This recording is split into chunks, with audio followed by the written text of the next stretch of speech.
आदमी अपनी dream girl को प्रपोज करने ही वाला था कि उसने देखा कि उसे पुलिस ने घेर लिया है, तो वो भागने की कोशिश करने लगा। फिर काइगे को हथकड़ी पहना दी गई और उसकी तलाशी ली गई, लेकिन उसके पास से बहुत सारा सामान निकला, यहाँ तक कि इंस्पेक्टर की पत्नी की फोटो भी। ये देखकर इंस्पेक्टर को बहुत गुस्सा आया, पर अचानक काइगे मुड़कर भागा और हथकड़ी इंस्पेक्टर के हाथों में आ गई। पुलिस को रोकने के लिए काइगे ने मेन गेट को कसकर लॉक कर दिया, लेकिन मुड़ते ही उसने देखा कि वो पुलिस से घिरा हुआ है। पर काइगे घबराया नहीं, बल्कि उसने कपड़े बदले और डांस करना शुरू कर दिया। जैसे जैसे डांस आगे बढ़ा, सभी पुलिस वाले भी बेकाबू होकर काइगे के साथ डांस करने लगे। जब तक कि इंस्पेक्टर ने आकर एक फायर नहीं किया, तब जाकर ये ड्रामा खत्म हुआ। लेकिन तब तक काइगे एक छोटी गली में भाग गया था और उसने मास्क उतार दिया था। जब वो समझ नहीं पा रहा था कि क्या करे, तभी रिपोर्टर लड़की कार लेकर आई। पीछे पुलिस को आता देखकर काइगे जल्दी से लड़की की कार में बैठकर भाग गया। पीछे से पुलिस ने खूब फायर किए, लेकिन सारे निशाने चूक गए। काइगे ने जैसे ही उस लड़की को पूरी बात बताई, कियांगजी उसके सामने आ गया और मास्क भी उस लड़की ने चुराकर कियांगजी को दे दिया था। असल में उस लड़की ने पैसों के लिए काइगे को धोखा दिया था। कियांगजी ने अपने आदमियों को काइगे के घर से पैसे लाने भेजा, लेकिन उन्हें पता नहीं चला कि एक डॉगी उनका पीछा कर रहा है। कुछ मिनट बाद काइगे को उसके आदमियों ने इंस्पेक्टर के ऊपर फेंक दिया और फिर उसे जेल में डाल दिया गया। तभी काइगे ने अपने डॉगी की आवाज सुनी। जब उसे पता चला कि उसे उम्र कैद हो सकती है, तो उसने दुखी होकर डॉगी से नया मालिक ढूंढने को कहा। ये सुनकर डॉगी बहुत उदास हो गया। थोड़ी देर बाद टीना उससे मिलने आई। उसे पता चल गया था कि काइगे ही मास्क वाला आदमी है। उसने काइगे को बताया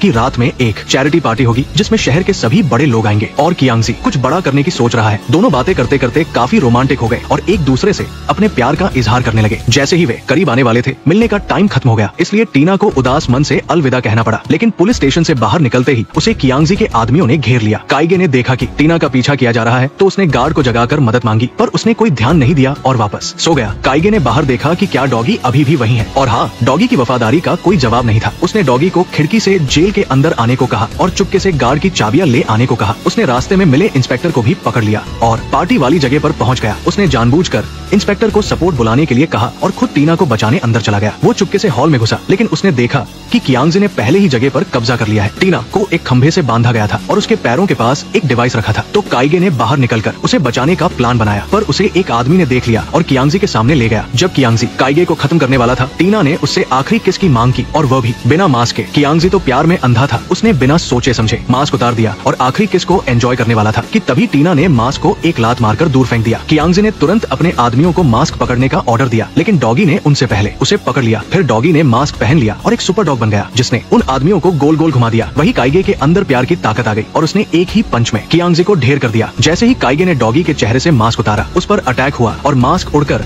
काउंटर के पीछे जा गिरा। तो काइगे ने एक लंबी छलांग लगाई और वहाँ पहुँच गया। जब उन आदमियों की गोलियां खत्म हो गई, तो काइगे ने हाथ घुमाकर एक सुपर वेपन निकाल लिया, जिससे डरकर वो आदमी इधर उधर भाग गए। जब वो डिवाइस फटने वाला था, काइगे ने जल्दी से उसे निकल लिया और साथ में एक डकार भी ली। इसका टेस्ट थोड़ा तीखा था। जब कियांगजी ने फिर से उठने की कोशिश की, तो काइगे ने हाथ से एक स्विच बनाया। जैसे ही उसने मास्क उतारा, पुलिस अंदर आ गई। इंस्पेक्टर काइगे को रोकना चाहता था, लेकिन मेयर ने उसे खूब डांटा, क्योंकि वहाँ मौजूद लोगों ने देखा था कि कियांगजी ही मास्क वाला विलेन है और काइगे ने तो उन्हें बचाया था। वो उनका हीरो था। वहाँ से निकलने के बाद काइगे ने एक बड़ा फैसला लिया। उसने टीना से मास्क को फेंकने के लिए कहा, ताकि वे दोनों एक नॉर्मल जिंदगी जी सके। लेकिन उसका दोस्त बहुत चालाक निकला। वो तुरंत पानी में कूद गया ताकि उसे मास्क मिल जाए, पर डॉगी ने उससे पहले ही उसे पकड़ लिया, सिर्फ इसलिए कि लड़की बालिग होने के बाद भी शादीशुदा नहीं थी। उसे एक मॉन्स्टर मानकर सजा दी जानी थी। यहाँ तक कि सारे गांव वाले भी कैप्टन के फैसले का समर्थन कर रहे थे, लेकिन किसी ने नहीं सोचा था कि जब सजा दी जाने वाली थी, मजबूर कैप्टन को खुद ही ये काम करना पड़ा। पर जैसे ही उसने तलवार निकाली, लड़की सच में एक वेयरवुल्फ बन गई। सड़क पर तुरंत अफरातफरी मच गई। एक लड़का भी अपनी माँ से बिछड़ गया। तगड़े दादाजी अपनी परवाह किए बिना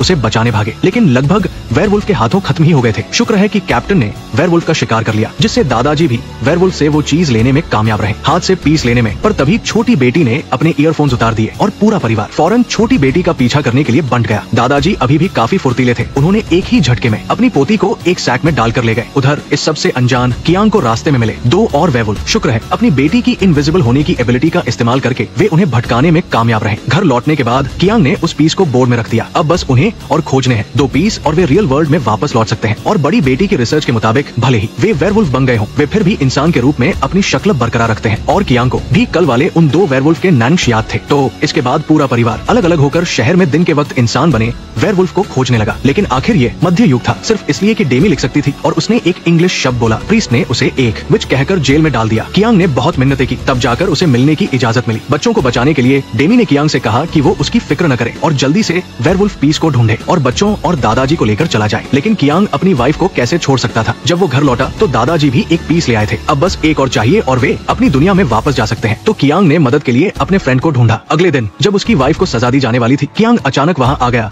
और अपने साथ एक अजीब डिवाइस लाया जो असल में एक बिना बिजली का स्पीकर था। फिर उसने गाना बजाना शुरू कर दिया। कियांग के गाने के साथ सब उसकी तरफ खिंचे चले आए और इनविजिबल बेटी ने भी इस मौके का फायदा उठाकर अपनी माँ और बगल में खड़ी अपनी पूर्वज को आजाद करा दिया। जब तक कैप्टन कुछ समझ पाता, कियांग भी घोड़े पर बैठकर भाग चुका था। हालांकि उसने पागलों की तरह वो एंड एरो से हमला किया, फिर भी वो कैदी को भागने से नहीं रोक पाया। बस पूर्वज को कुछ तीर लग गए थे। लेकिन दुख की बात ये थी कि जब परिवार एक साथ मिला तो कियांग भी घायल की बहुत परवाह कर रहा था। शुक्र है कि फ्रेंड ने पहले से ही कियांग के परिवार के लिए भागने का रास्ता तैयार कर रखा था। लेकिन किसी ने नहीं सोचा था कि जैसे ही परिवार भागने वाला था, वेयरवुल्फ ने उनका पीछा कर लिया। मजबूरन उन्हें लड़ना पड़ा। लेकिन भले ही परिवार के सभी सदस्यों के पास कुछ सुपर पावर्स थी, आखिर में वे वेयरवुल्फ का मुकाबला बिल्कुल नहीं कर पाए। शुक्र है तभी कैप्टन वहाँ आ गया। उन्हें लगा कि वे बच गए, लेकिन किसी ने नहीं सोचा था कि ये धोखेबाज असल में वेयरवुल्फ के साथ मिला हुआ है। तब जाकर पता चला कि ये वेयरवुल्फ कोई और नहीं बल्कि कैप्टन की वाइफ है। अगर पिताजी ने फुर्ती न दिखाई होती तो कियांग का कैप्टन के एक तीर से काम तमाम हो जाता। लेकिन अब वे सभी वेयरवुल्फ का मुकाबला नहीं कर पा रहे थे। ये देखकर कि दुश्मन कदम दर कदम पास आ रहा है, बगल में खड़ी छोटी बेटी सामने आ गई। उसने ठीक तभी वेयरवुल्फ की चीख सुनी। अगले ही पल वो बदल गई एक वेयरवुल्फ में और मुड़कर कियांग और उसकी पत्नी को देखने लगी। शुक्र है तभी डेमी ने अपनी बेटी की पसंदीदा ललेबाई गाना शुरू कर दिया, जिससे छोटी बेटी होश में आ गई और एक ही थप्पड़ में कैप्टन का काम तमाम कर दिया। लेकिन भले ही उसने वेयरवुल्फ पर जोरदार हमला किया, वो फिर भी उसका मुकाबला नहीं कर पाई। नतीजतन उसे दीवार पर फेंक दिया गया और उसकी सांसें पूरी तरह रुक गई। अपनी बेटी की जान चली गई है ये देखकर कियांग दुख से टूट गया। लेकिन किसी ने नहीं सोचा था कि बेटी की जान जाने से डेमी पूरी तरह गुस्से में आ जाएगी और उसकी सुपर पावर्स जाग जाएंगी। असल में वो विच का प्रतीक थी